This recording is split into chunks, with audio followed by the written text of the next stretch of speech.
We have a quorum. I call the meeting to order.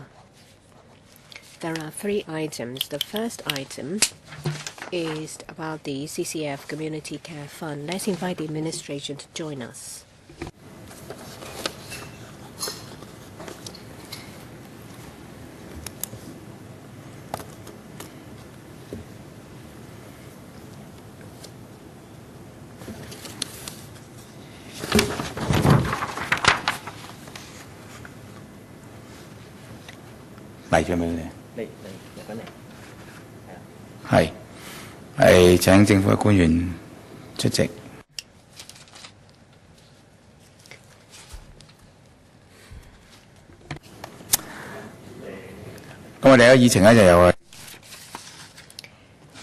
For this item, the administration will take us through the paper about the latest proposal and the funding application. You have about 5 minutes. Please highlight the important points of your proposals, please. Mrs. Zhang. Good morning, everyone. Members.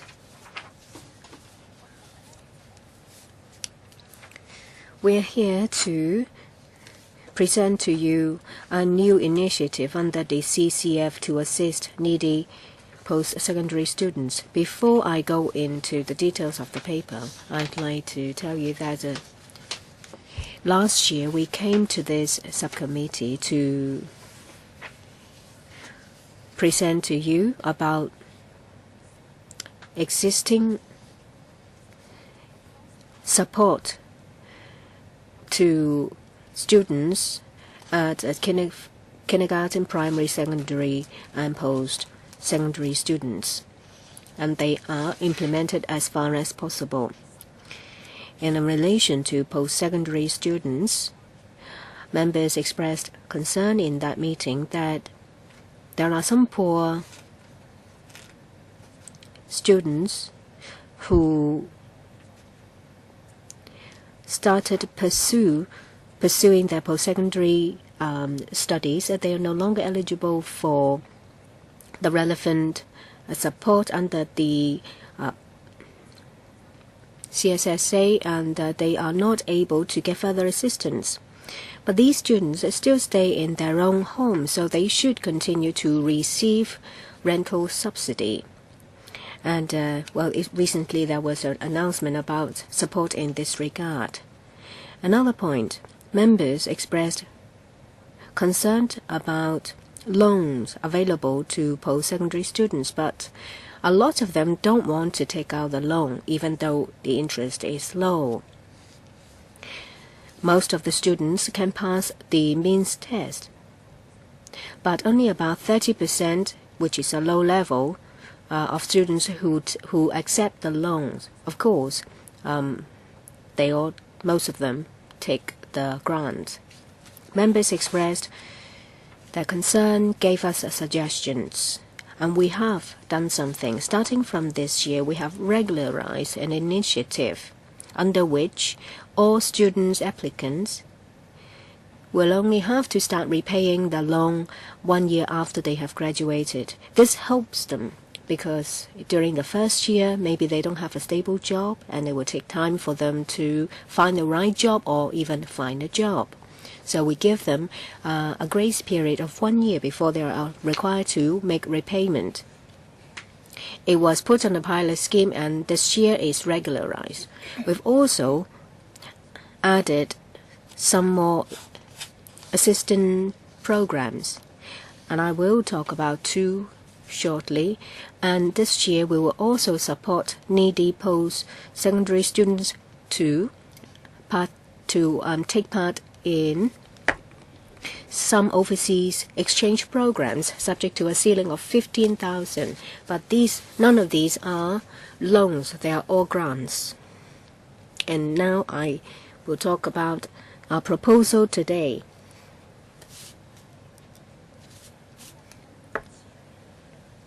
We've taken into account members' views, and today we propose 2 initiatives. First, given the current student assistance schemes, this is not covered.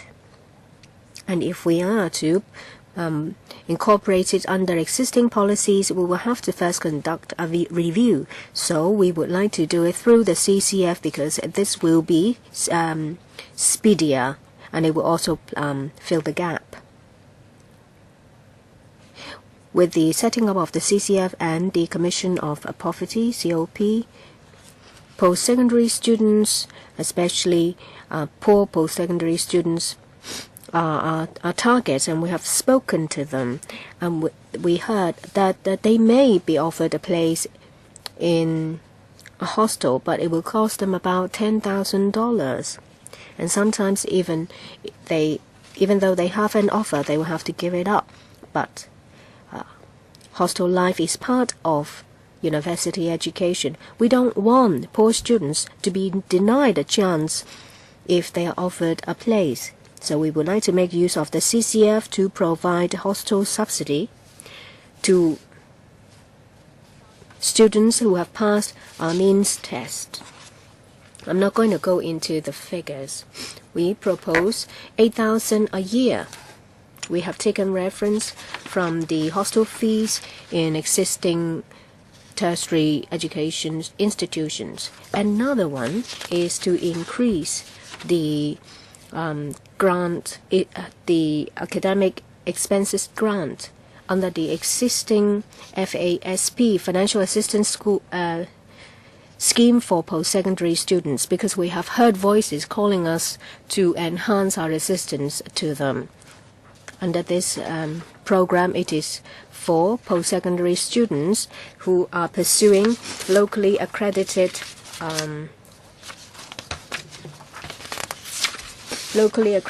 self-financing full-time programs, and the existing level is $4,700, and we propose to increase it by 43%, so it will be increased to $6,700. This is comparable to the amount available to students pursuing publicly funded programs on science and education. And that's my presentation. Thank you. Members, you are invited to make comments. First, Mr. Tam Yu-chung, 5 minutes each. I support the proposals, but I have a question. Now we have a 4-year program in universities, and this subsidy program lasts for only 3 years. So what considerations have you taken on board before you decide? Is it the case that, well, during the 4-year of university studies, they will indeed be able to get the subsidy? The CCF used 3 years. It is a longer program than others. When we first start, usually it's about 1 to 2 years. This time we propose the rolled-out period to be 3 years because this is not under existing assistance policies. We need time to review the effectiveness of the program. Of course, we make use of the CCF, bearing in mind that there is a chance that it will be regularized, but we have to explore as to how to do it. Currently, it's set at 3 years. We cannot guarantee that, throughout the 4 years, students will be able to get a hostel, but at least they will be able to get 1 year in during their studies. So we will conduct a review on its effectiveness during the rollout period. So you want to start it first, and there is a chance that it will be continued. That's right. Under the 3-year period, students, upon passing the means test, and if they are offered a place, then they will get a place. So it's not necessarily the first year of their studies. It may be the second or the third year. So how will you be able to cover everyone if you cover just for 3 years? Mr. Peter Zhang. Thank you. I support the two proposals because, I was involved in a discussion under the task force of the CCF, but I have a question.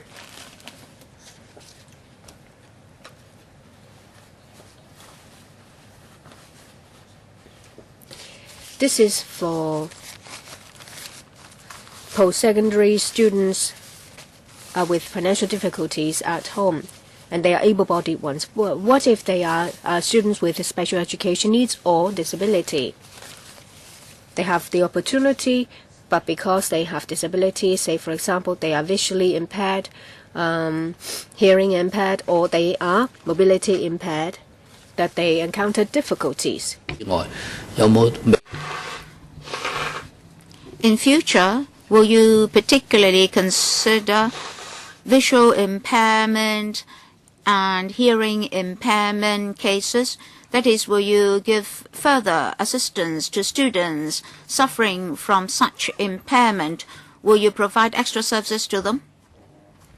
Mrs. Chiang, as for students with special educational needs, SEN students, we base our judgment mainly on their financial ability.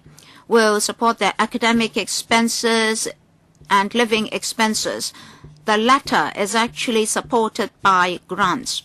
As for SEN students and students with disabilities, we won't give them extra subsidy.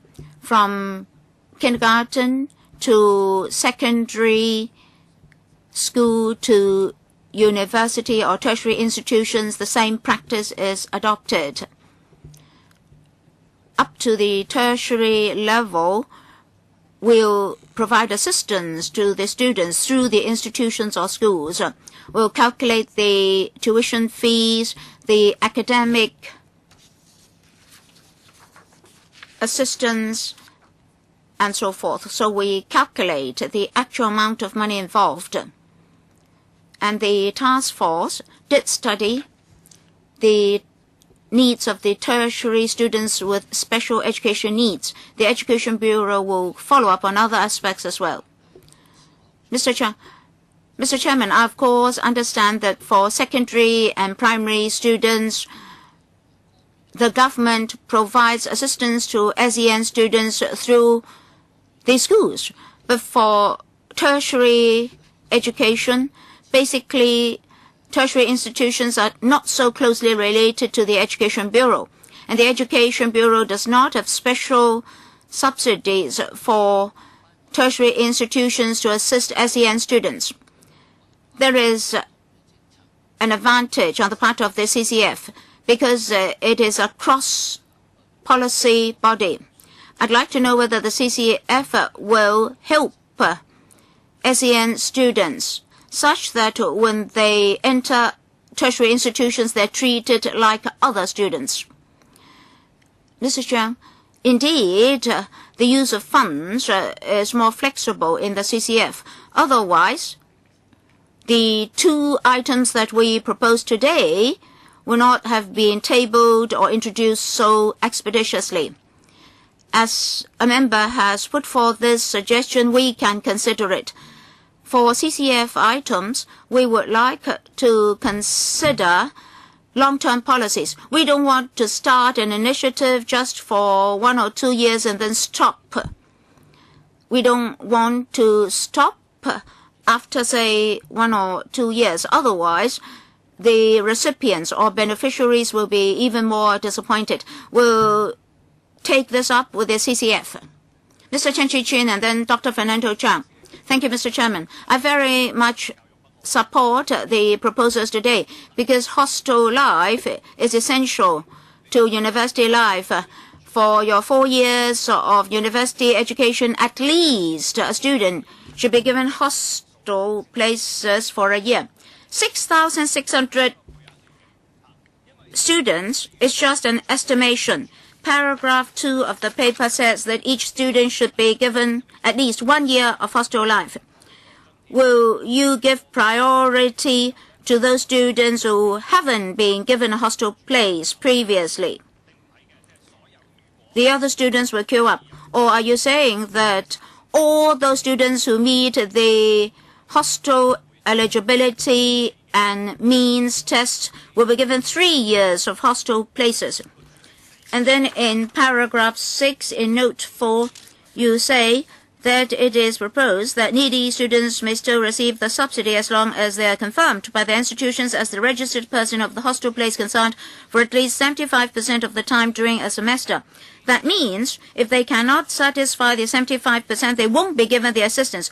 Or do they have to refund the institution concerned after they have completed their hostel life?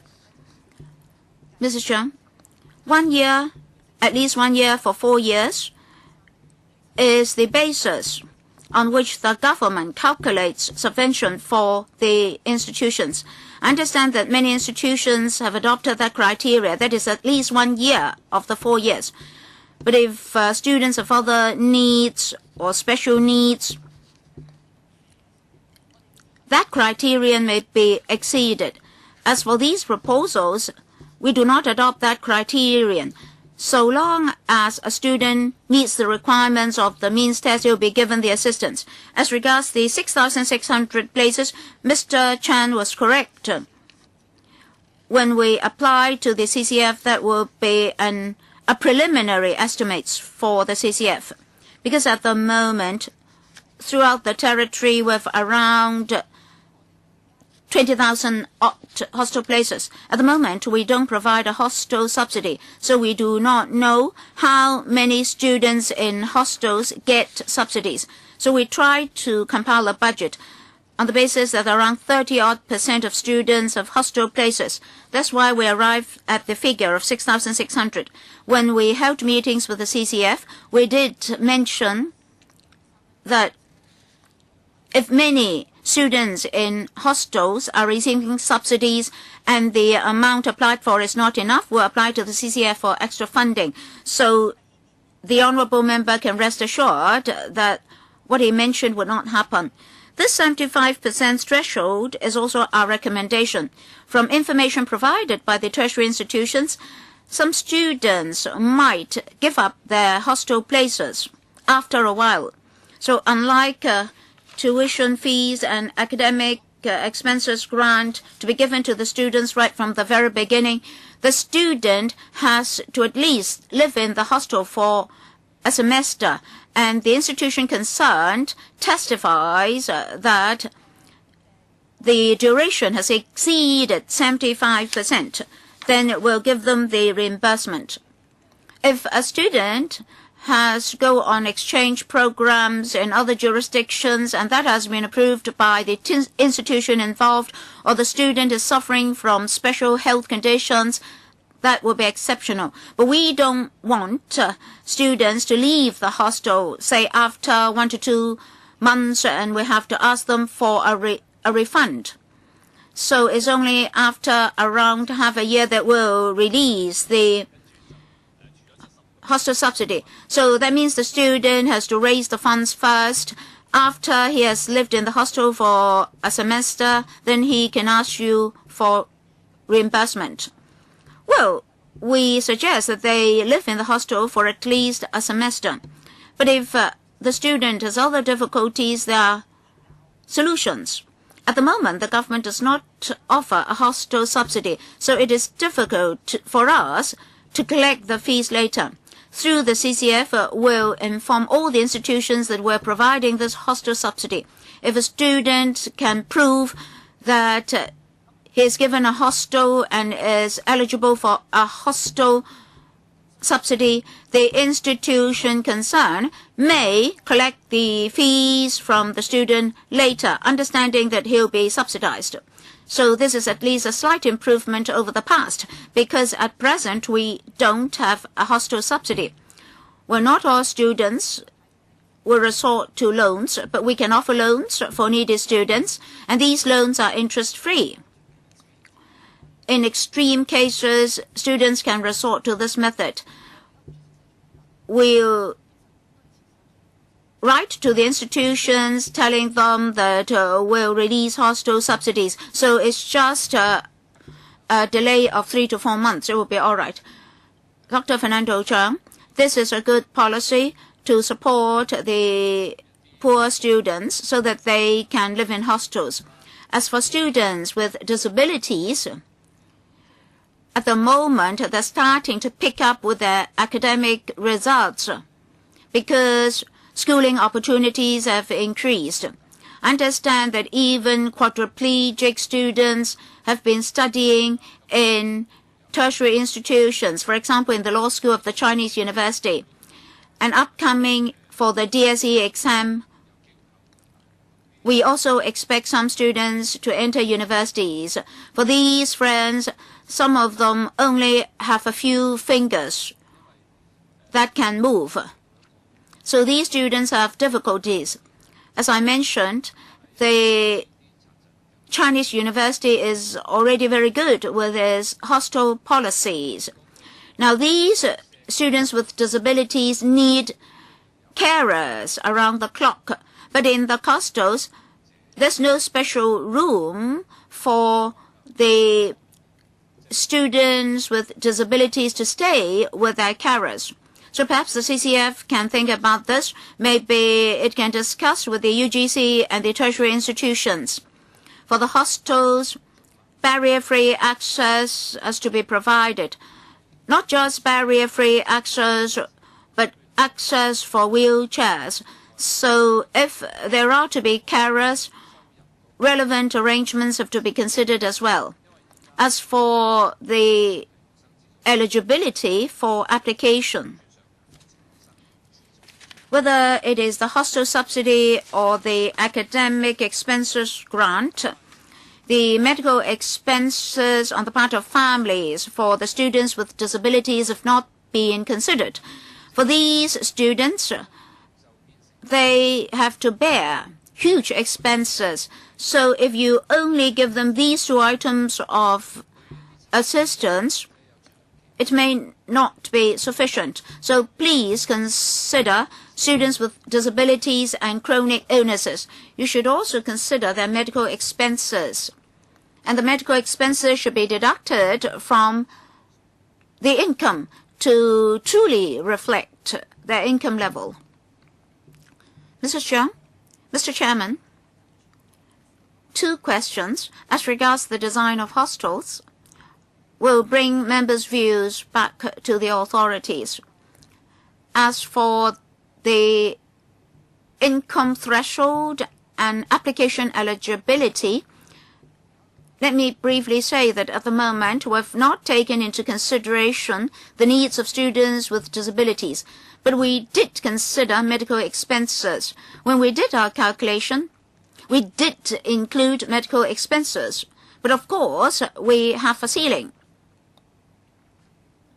We took into consideration the overall needs of the students and family income. At the moment, is $17,050.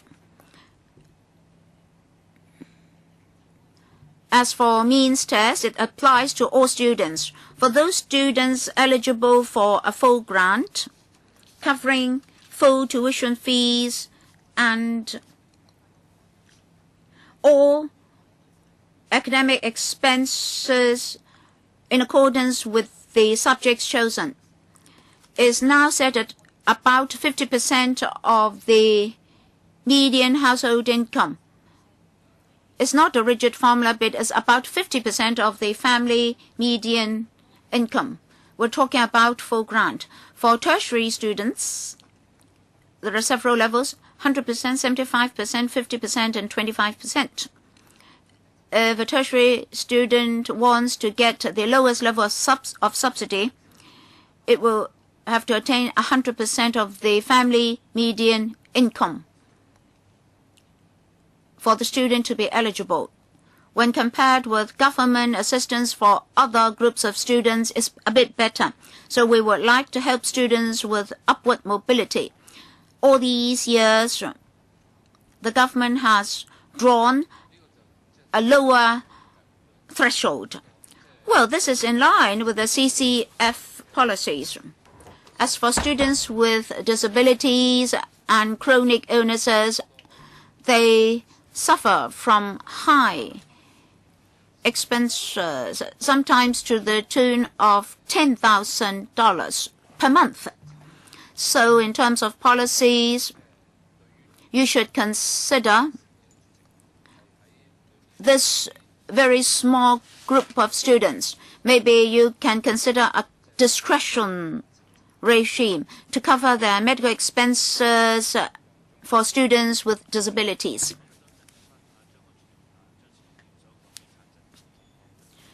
Mr. Leung Yu-chung, I'd also like to go back to Dr. Fernando Cheung's point about carers. At the moment, for students with hearing impairment, hearing aids will be provided in terms of assistance, but only for primary and secondary students. We're talking about huge expenses as well in that regard. So if the students go to tertiary institutions, can they also receive assistance as well? Because they have to change their hearing aids once every few years or 2 years. So can you consider assistance for them? I think they need other assistance as well, not just medical assistance. They have special needs when it comes to equipment. Would you consider that? My second point is about the hostel subsidy. The target group is post-secondary students who are poor, who need to stay in a hostel, but there are a lot of other students who are studying in self-financing education institutions, and they also encounter financial difficulties. They have to take up part-time works to meet academic and other expenses. Would you consider helping them as well?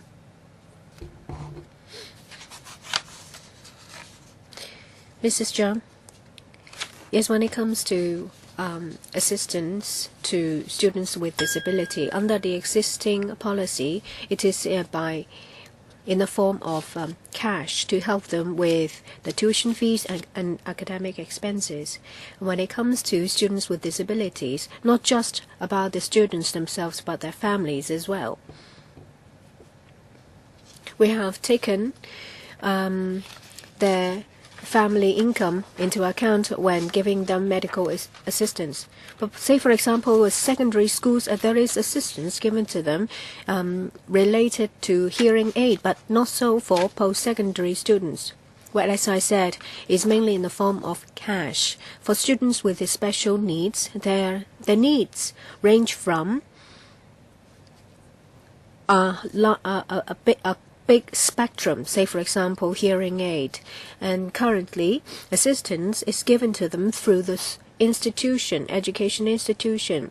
Under the education panel, there is a subcommittee on integrated education with when it comes to students with special needs, say for example with physical disability, there is detailed discussion involving representatives of education institutions. Reports will be made to the education panel. The second point about assistance to sub-degree programs. Well, let me come back to the hostel subsidy. It's available for bachelor degree students. They're mainly for first degree students, and this is a pilot scheme. It's not regularized yet because we would like to see how effective it is. And this is not just for publicly funded programs. For students studying in self-financing institutions, if they are offered a hostel place, then they are eligible. Sub-degree programs, the assistance given to them is not very different from those available for publicly funded program students. They have loan and grant. Apart from the hostel subsidy, we have another proposal to increase the academic expenses grant. It applies to university students and students under sub-degree programs. They will benefit from the additional $2,000. It may not apply to everyone, but we will do our best to cover as many students who have the need as possible.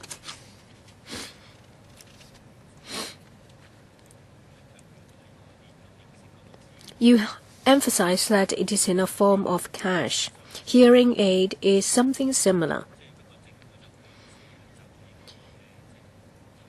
It's just that the government do it by way of procurement collectively to reduce the price. Hearing aids are very expensive, as you know, so it's a huge burden to them. Will you think of other ways to help them? Mrs. Zhang? Well, I have already answered in this regard. Perhaps we will wait for the result of the discussions under the subcommittee on integrated education. Mr. Albert Ho, I strongly support the proposals. Indeed, hostel life is part of university studies. Now you use means test because you use the FASP as the basis, but for some families, they may not be so poor that they are eligible under the FASP, but money is tight. There may be other children or other education expenses. So will you consider making available low-interest loans so that they can use it to stay in a hostel? They may not be eligible for this subsidy, but they can take the low-interest loan so that the student can stay in a hostel if he or she so wishes. Will you consider that? Have you considered that? And if you haven't, will you? Mrs. Young? I'll answer in two parts. First, the means test. If you are to get the subsidy, say the minimum level, is 100% of the household median income. So they will, as long as they meet that, they'll be able to get a minimum level of subsidy. So the means test threshold is lower than those of other subsidy programs. And that's our practice because we would like to help students. So the threshold is not set high. And in relation to low-interest loan, they are available. We have loans supporting living expenses. For those who do not want to go through the means test or those who cannot pass the means test, they can take the living expenses loan. Every year, loans are approved, and the interest rate is at 1.395%, which is very low.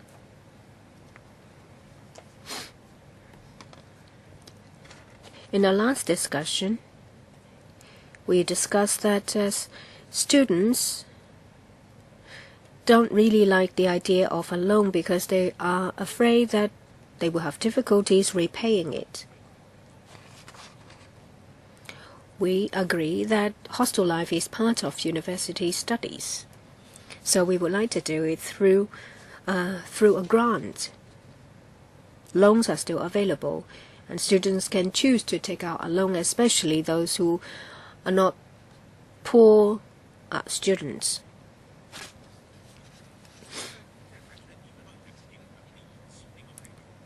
My suggestion does not affect your proposal. Well, now loans are mainly for tuition fees and living expenses, but is it enough to cover hostel expenses? Maybe some students don't want to stay in a hostel, or they don't want to rely on a loan to stay in a hostel, but there are some students who would like to do that. The current loan, is it enough to pay for tuition fees, living expenses, and hostel?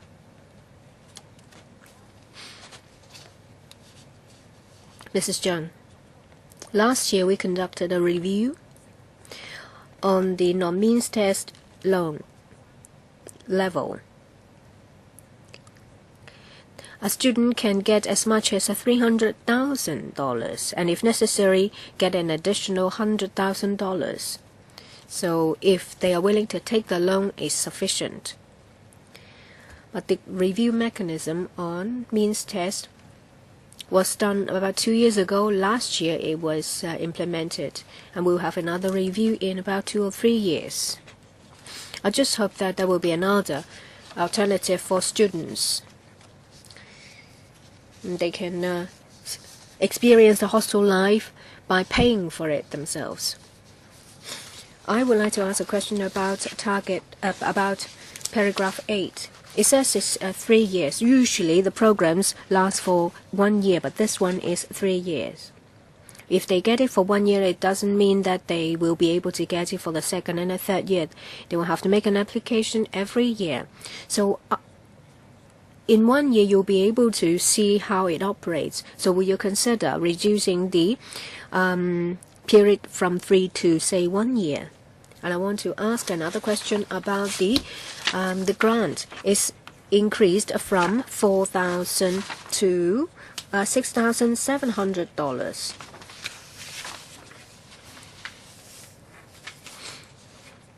Well, you already gave them $4,700.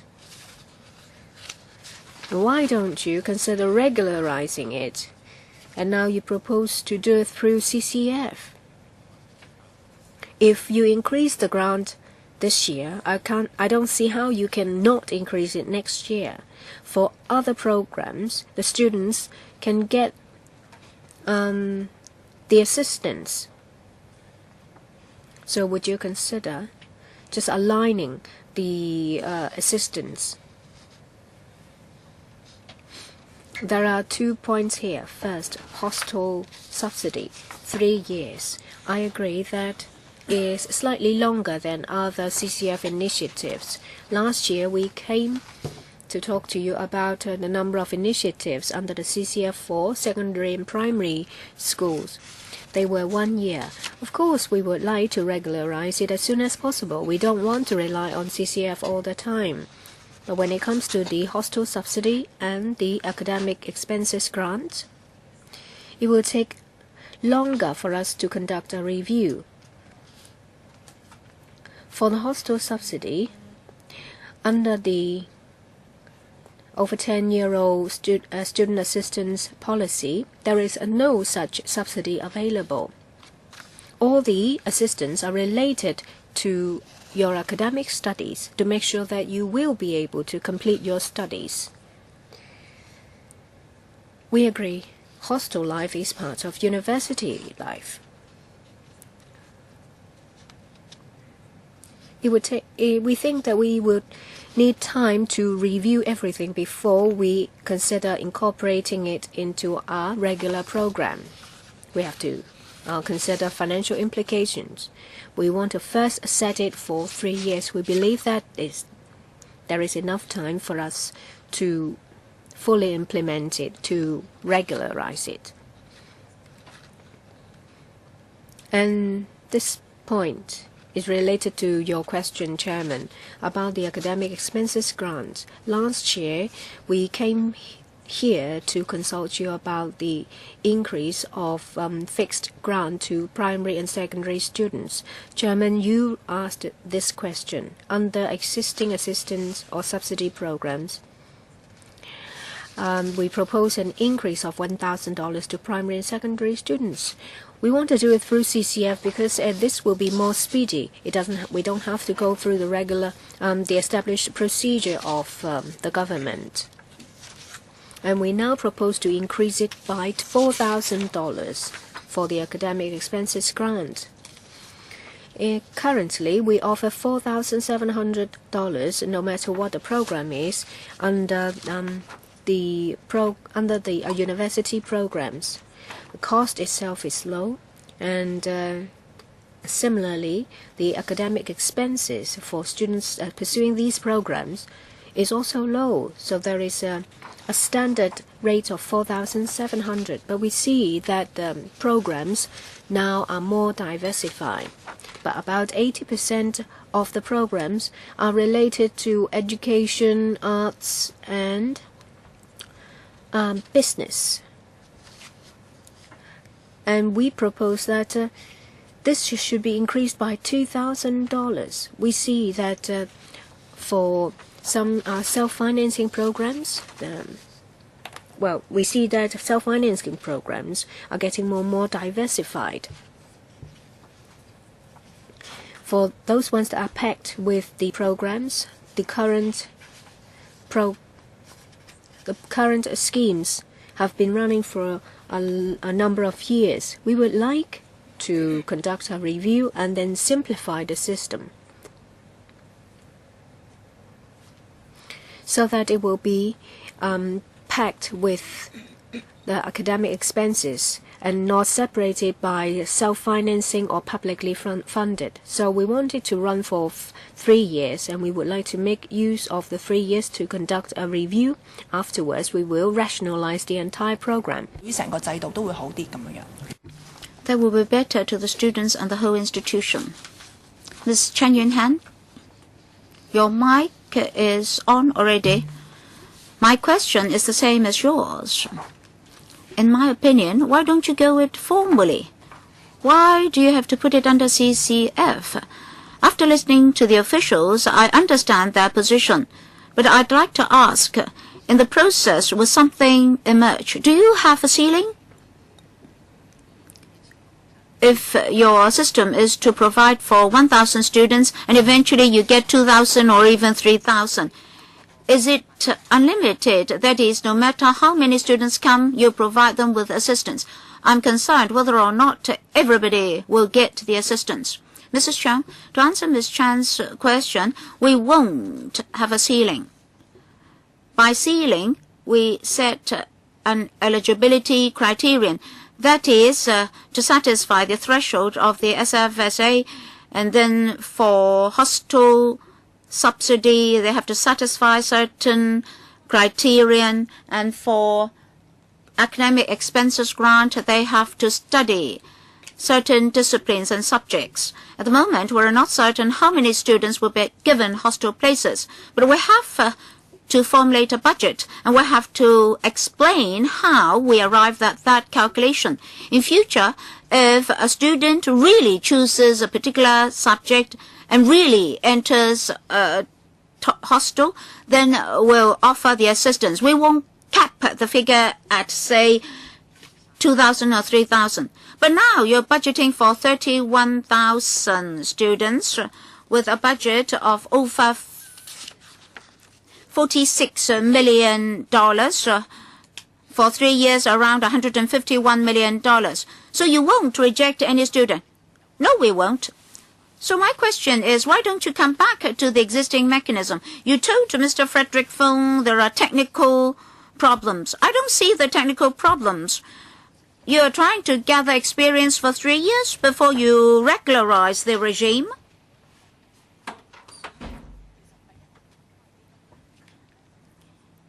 First of all, we asked the CCF to do it for the sake of expedition. Oh, but the existing regime is also expeditious. You already got the mechanism and manpower. If you start something afresh, you need to do it right from the very beginning. Well, Ms. Chan, we're adopting the existing mechanism. We use the mechanism of the SFSA for means tests. We won't conduct another means test for the students. We use the existing mechanism. Why are we going through the CCF?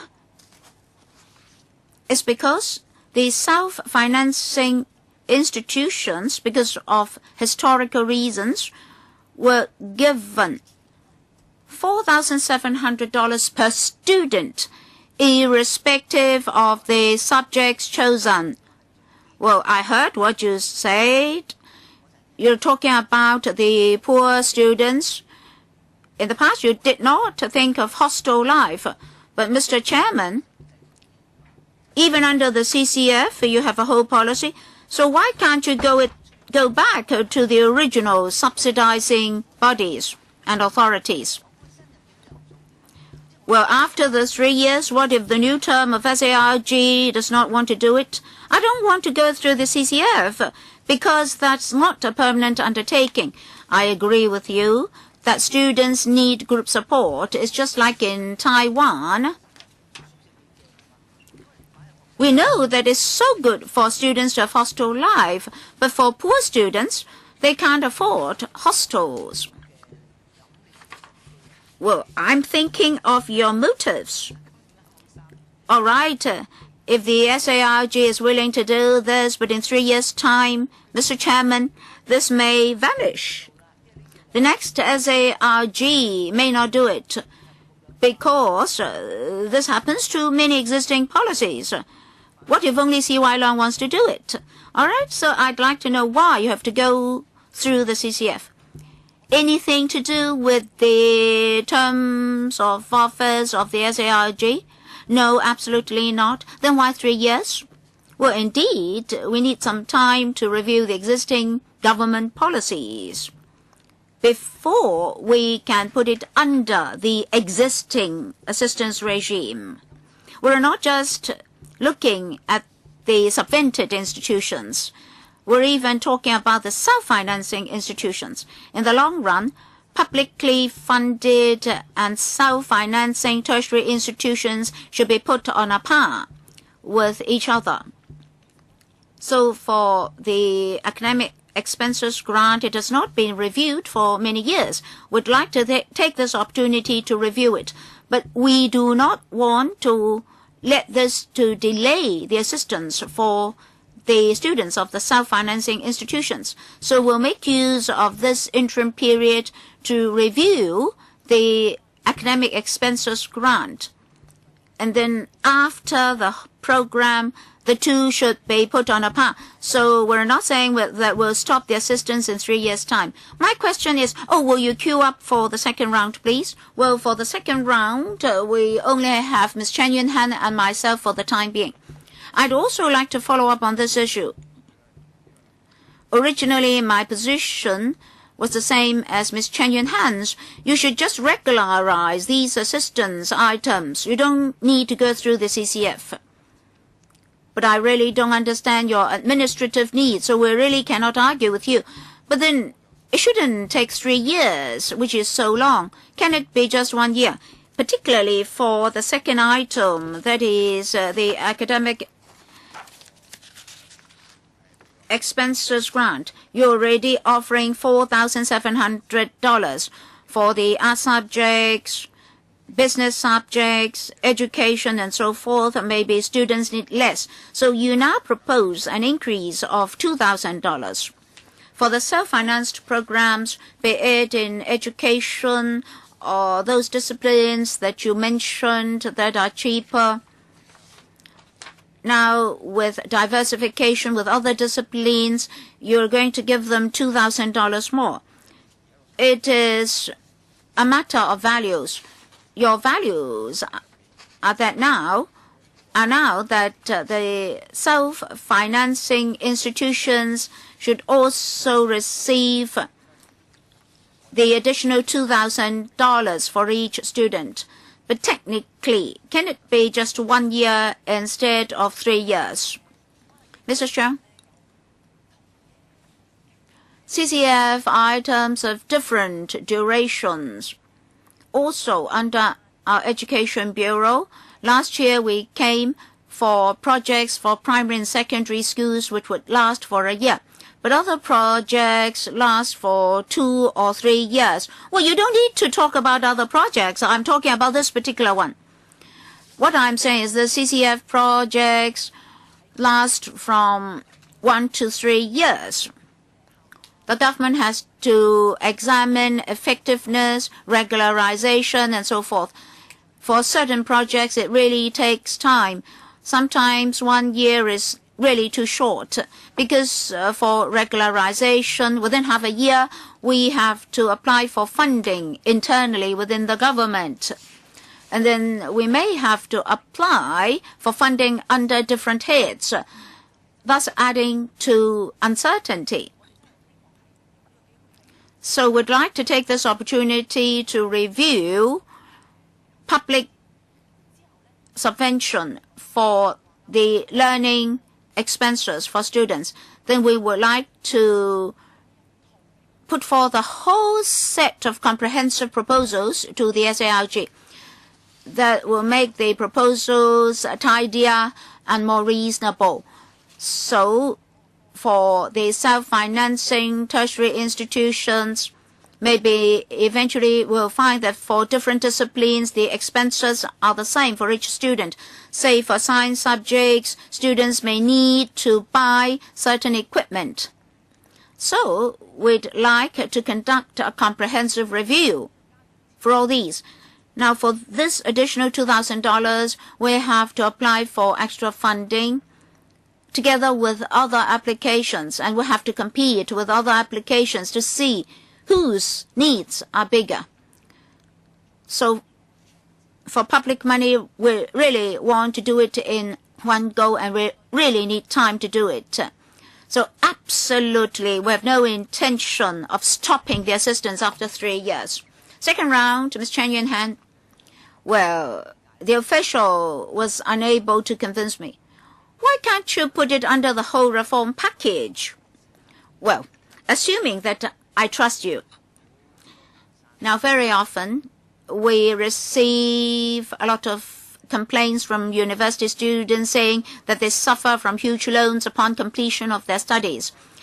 And now the CSSA scheme has not been able to help them. There are CSSA students who received assistance from you, but as a result, their CSSA is affected. So you should look at all the related problems, because there are now problems with your subvention system. Mrs. Cheung, if you're saying that, oh no, Chen Yunhan, please trust me, after completing this project, I'll proceed to reform other projects. Honestly speaking, even though I don't sit on the education panel, I have a lot of opinion about children from CSSA families. There are loopholes in your regime. So why can't you take all these problems in one go? And secondly, why 3 years? Why can't it be shorter? You should spend your energy on resolving other problems with CSSA, etc., etc. Many students cannot pay off their debts upon graduation. Mr. Cheung, maybe I should comment on the CSSA questions first. Last time when we came here, we touched upon this as well. Ms. Chen Yunhan raised the same question. And after that meeting, we actively followed up on the issue. Well, upon succeeding in their applications for assistance in a tertiary institution, the CSSA rates would be reduced, but the rental subsidy will be given back to the student concerned. But for living expenses and learning expenses, the student has to apply to the SFSA. But rental subsidy will be given to the student still. And then for the other issue, this year we have a new suggestion. In terms of repayment of loans, the student can start to repay his loan 1 year after graduation. Because very often we see that students are unable to pay off their loans, and usually it's more common for students to have this difficulty in the first year after graduation, during which the student may not be able to find a job or may not be able to find a job that he likes, and may have to switch jobs or change jobs. So we now allow the graduates to start to pay off their loans 1 year after their graduation. Well, I think I'm repeating myself already. We really need time to conduct the detailed review. I hope that members can see that in the past couple of years, in terms of student assistance, we've been continuously proposing and implementing new initiatives. We don't deny that there's still room for improvement, but this time for the living for the hostel subsidy and academic expenses grant, we have to consider that we're now a diversified range of self-financing institutions, and even for the self-financing programs of subvented institutions, we have a wide diversity of programs.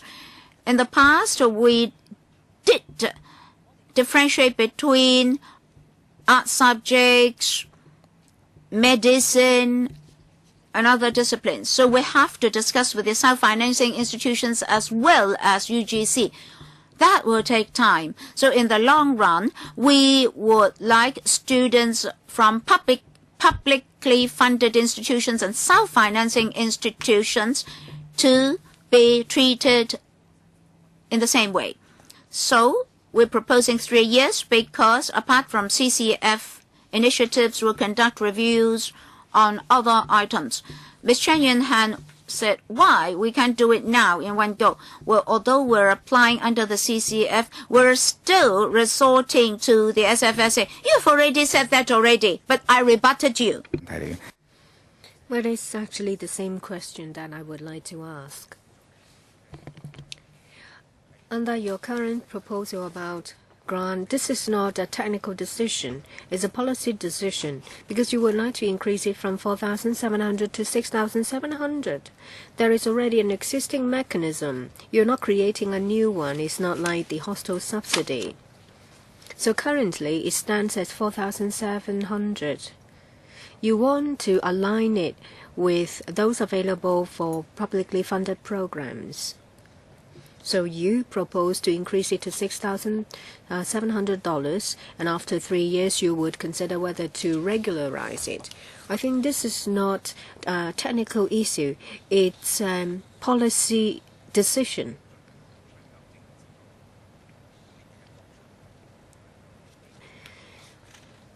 There are demands that subsidies should increase, and I think all it takes is just your decision. Well, I can't convince you, but for me, if it is not a technical requirement but it's a policy decision, then I urge you to consider to shorten it, and so that it won't take as long as 3 years. If you tell me that it is because there is a technical issue, I can't argue with you, but I don't think it's a technical one. Well, any other views in relation to this paper? If not, well, that's it. Thank you. Next item. Next item is the report on duty visit to Taiwan and Japan on 3 issues. First, retirement, working poverty, and community economy. It takes longer than other reports because we think that on these 3 issues we have identified very interesting points that may have an implication on us. So we turned this into 3 papers and discussed them in the past few months. We gave our views before we compiled the report. Conclusions are also drawn. We now have the report with us. So would you like to deal with it like our usual practice? We give the report to the House Committee, and there will be a motion, and the wording of the motion is in front of you. We can have a discussion. Mr. Tam Yu Chung, I did not join the duty visit. Well, you mentioned a number of times that there are some interesting points. Perhaps it's interesting to you.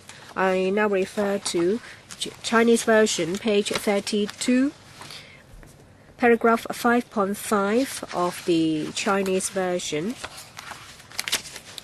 So it's about observation and discussions.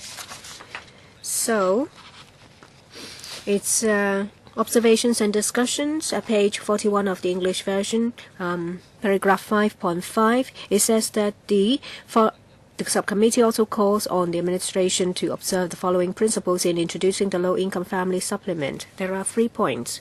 The first point is that supplement at 100% should be payable on the basis of a household income equivalent to 50% of the median household income in a territory, and progressively reduced with the increase of household income until it reaches 75% of the median household income.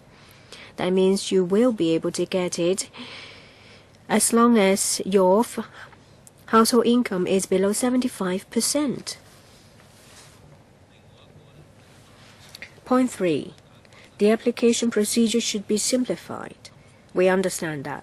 And it also talks about the asset test being abolished. My concern is that it may be too lax. Of course, I know that this point was raised by some members, but we are concerned. Point 1 and point 3 is, well, to us, it's not very safe, so we have reservations. Well, there was an actual motion in the meeting, and it was endorsed by the subcommittee. And it's not just an observation. Perhaps I wasn't there. It's because I wasn't there in the meeting. But when I read the report, which is done under the name of the subcommittee, I would like you to add that we have reservations concerning these 2 points. Yes, we can supplement that. If you think, Mr. Tan, that you don't mind having your name stated there, we can include your name as well. It was a motion endorsed by the subcommittee, so I felt that it has to be included. Ms. Priscilla Leung, I agree with Mr. Tam Yu Chung. It should be included. Mr. Frankie Yik, I wasn't there in the meeting. I also have reservations, especially the abolition of the asset test. It seems that it is not in line with the original intent of the administration. Perhaps here we will add a footnote that 3 members express reservations towards this point. Mr. Tam Yu Chung, about point 1 and point 3, we have reservations. Is it the same for all 3 members? Yes. So all 3 members have reservations towards points 1 and 3. Well, I don't know how many people were there casting a vote in that meeting. Maybe you should remind members, because some members may not have read the report, and these are the crucial points in the entire report. I ask the Secretariat to remind other members, because 3 of us expressed this concern. It may be shared by others. What do you mean by those who cast a vote? You mean to ask other members? Yes. If they are concerned, if they have reservations, I think it should be added. Well, we will circulate the proposals under paragraph 5.5, and we will note the reservations expressed. Point 3 is done through a motion, and I think it has to be incorporated.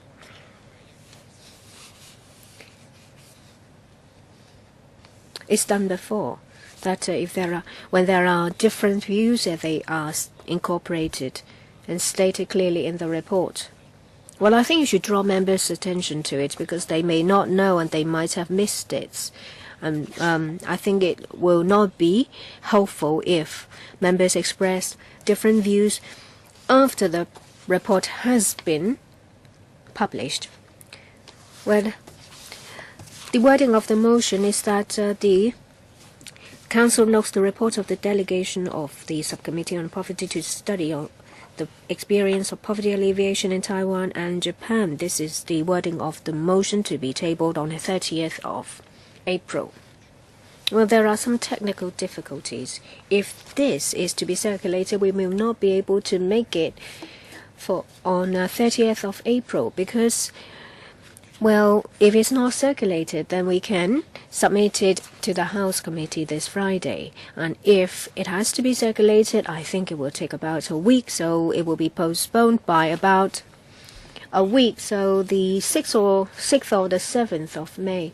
I don't know whether you can actually have a debate on the 30th of April because we all know what's going on. Perhaps on the 30th of April we're still doing something meaningless.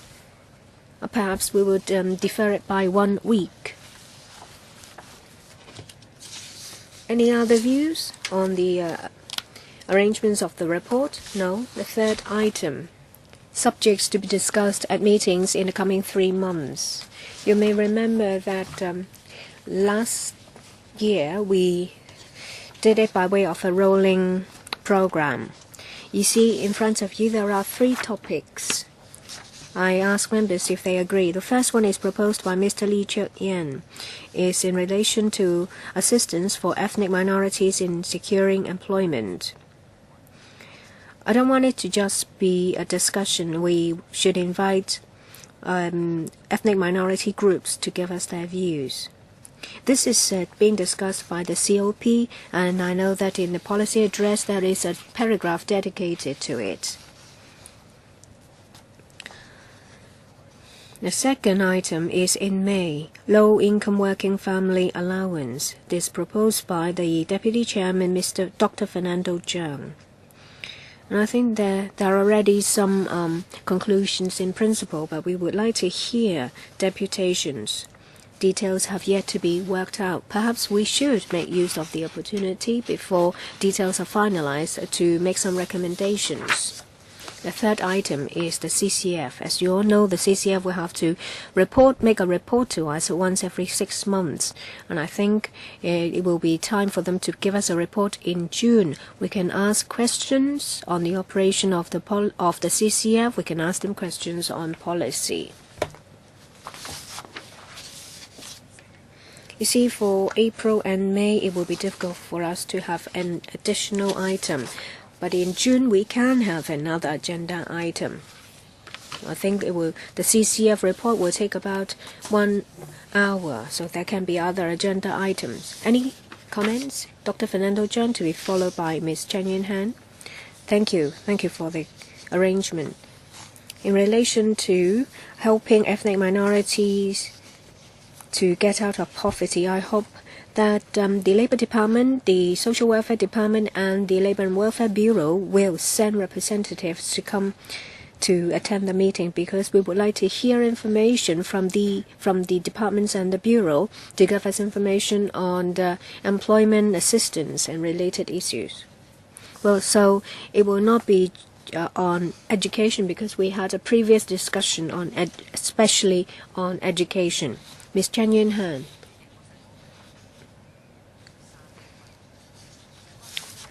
I have something to say about the third item, CCF. The community has given a lot of suggestions. Say, for example, carer for people with disabilities. We're all right with that. But what about carers for elderly people? There are a lot of suggestions from relevant bodies. And in the budget,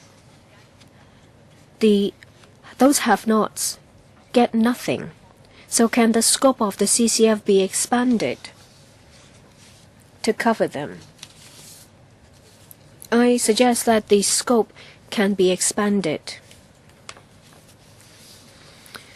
So you mean, apart from hearing the report, we should listen to deputations? Yes, there are different views expressed, and I think the CCF would like to do that as well. So you would like to expand to include both a report and a public hearing. Dr. Fernando Cheung, I agree with Ms. Chan. Well, currently, the proposal is actually carer for the elderly and not for PWDs. You've got it the other way around. And I know that a consultant was engaged to conduct a review. But the information we have got is just a summary. I hope that, Chairman, you will ask the CCF to give us the full report. Mr. Leung Kwok Hong. Thank you.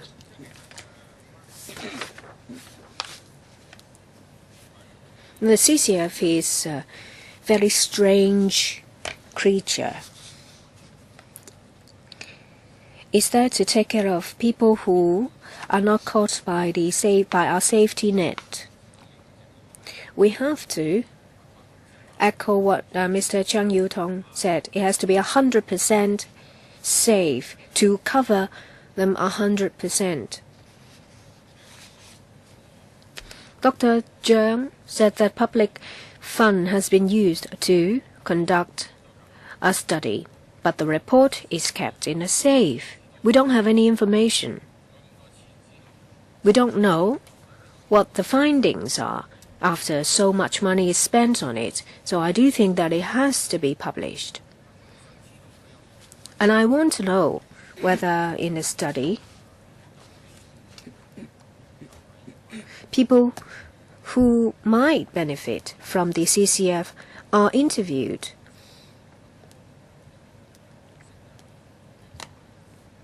And I want to know about the methodology of the survey or study. Yesterday, well, I know about a single parent family who say that they're having a very hard time. They just want to get some childcare assistance. No, you don't have to talk about the content of the CCF. Just talk about the arrangement. So first of all, they have to publish the investigation and the report, such that we can examine which stakeholders have been neglected. The disadvantaged cannot voice out their views. That's number one. Number two, how the CCF approves funding. That's another issue. That is, what criteria are adopted? What about the priorities? As Dr. Fernando Zhang said, elderly may be eligible, the carers may be eligible, but then the disabled are not eligible. What is the rationale behind this? Did you interview the persons with disabilities? I think we need to study that in detail. You should ask them immediately for the report. Well, this is scheduled for June, so before that meeting they should give us the report. Yes. So 2 requests. Before they come, they should give us the study report. Secondly, we would like to know the criteria for assisting the disadvantaged, the priorities, the mechanism, and so forth. Any other comments? Well, at the meeting for the CCF, I'd like to have another agenda item. Members can ask questions, but then if we can listen to the deputations as well, I'm afraid 2 hours may not be sufficient. So for the first 2 hours, members will have a discussion with the CCF. They have to submit a report to us once every 6 months. And then another 2 hours to listen to the deputations, as well as the questions for the CCF. So 3 hours altogether for the June meeting. So we adopt the past practice, that is the rolling practice of 3 months and then 3 months. In April, we'll suggest items for the July meeting, and then at the May meeting, we'll propose items for the August or September meeting. So if members have any issue to raise, they can do so next time. Doctor, sorry, I don't know whether you discussed this. At the moment, the CCF is offering assistance to drugs within or without the drug formulary. Sometimes a certain drug may be in the formulary, but the patient does not satisfy the criterion. And then there are drugs that are still not in the formulary. I would like to find a solution for that. At the moment, the hospital authority does not include certain drugs in the formulary. If you ask them, they'll say, oh, there is the CCF. So at that meeting, perhaps we should invite the senior officers of the hospital authority responsible for the drug formulary as well as those from the CCF to come so that we can have a discussion in their presence. At the moment, the CCF may turn away certain applications, but then every time we ask the Drug Formulary Committee, they say that patients have the CCF. Well, once every 6 months, they're duty-bound to report to the LegCo, and this subcommittee on poverty is responsible for examining their report. By June, another 6 months will have elapsed, so they have to come to explain the expenses under the CCF, and we can ask the CCF questions. So we specify our discussion items in accordance with the CCF report. Then, Mr. Chairman, you have to ask them to fetch the appropriate and adequate people to come. Well, we can ask them for assistance for drugs outside the formulary. Oh, they say that at the moment assistance is already offered. Well, they should tell us, for example, what percentage of patients have been covered by the CCF instead of the drug formulary.